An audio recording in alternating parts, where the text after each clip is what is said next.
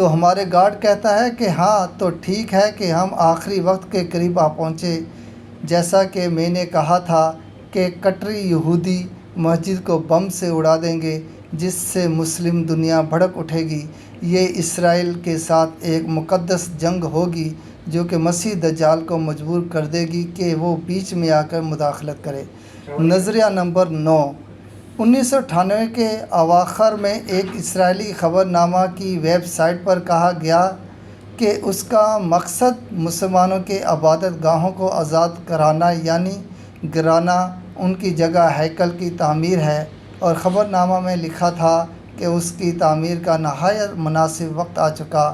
خبر نامہ میں کہا گیا تھا کہ ملحدانہ اسلامی قبضے کو مسجد کی جگہ سے آزاد کرائے کیونکہ تیسری ہیکل کی تعمیر بہت قریب ہے۔ ٹی وی پراو نیچل ہیسٹن سابق صدر مارک ہیٹفیلڈ بحوالہ فورسنگ گاڈ ہینڈز، ترجمہ خوفناک صلیبی جنگ۔ تیسری جنگ عظیم پورے یورپ اور امریکہ تک جائے گی۔ اس کی باقی پیشن گوئیاں اگلی قسط میں بتائی جائیں گی۔ اللہ ہمیں دجال اور شیطان اور اس کے فتنوں سے بچائے اور ہمارا خاتمہ بالایمان فرمائے، آمین۔